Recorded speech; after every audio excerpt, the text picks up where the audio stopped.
bago ka ma-monetize sa YouTube, kailangan subscribe na mo 1K. Tapos meron kang 4,000 real time na pinanood ng viewers mo. Ganun. Pag magpapa-oras ka nga, ganyan katulad sinabi sa'yo, sa gabi, pag di na ginagamit cellphone ng mga kamag-anak mo, ganun ka magpa-oras. Panoorin mo lang yung video mo, kahit hayaan mong nagpa-play yung video mo, sunod-sunod, kahit makatulog ka na, okay lang yun, at least pumapasok yung count na yon sa account mo. Siguro mga 3 to 4 months na yata ako nagagawin.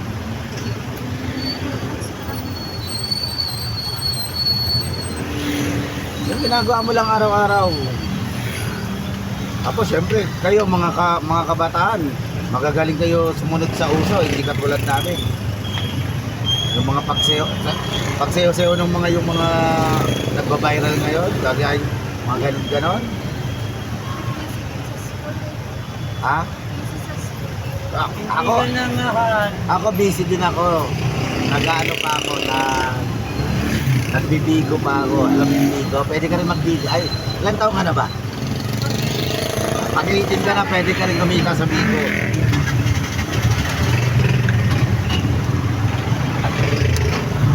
Lalo na kung may talent ka na kumanta, sumayaw,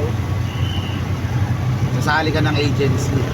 Panoorin mo sa TV na yung mahirap na magkakapatid yung kahit sa cellphone mo, sa FB mo, may FB ka, di ba? Alex Azor TV, hanapin mo. Mahirap yun, yung probinsya.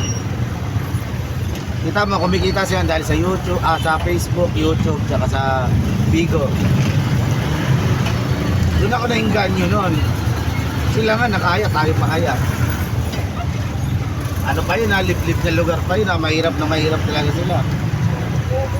Tapos wala pa yung nanay niya, nasa Maynila, tatrabaho. Ang dami nilang magkakapatid, 5 yata. Siya yung panganay.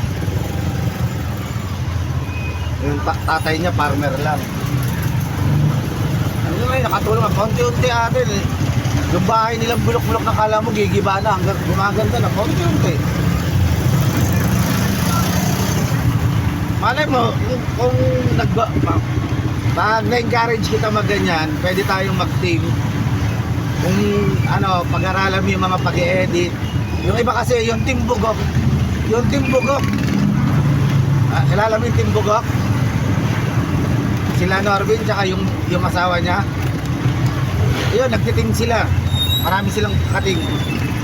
Pero yung sinasahod nila, pantay-pantay. Ako nakakapag-edit ako, pero alam ko mas may maganda pang edit sa ginagawa ko eh. Ganon. Tapos yung makakaisip din yun ng mga ibang content, ganon. Pero ako sa ngayon, ganito lang content ko. Biyahe. Tapos minsan, pag may nakita akong katulad yung tumawag siya sa Solid. Eskas ka ba? Yan. Tumawag sa Solid na truck. Yun, nasa vlog ko rin yun. Bibidyoan mo lang. Tapos pwede mong lagyan ng background ng kanta. Kung gusto mo, pwede mo lagyan ng background voice. Ganun.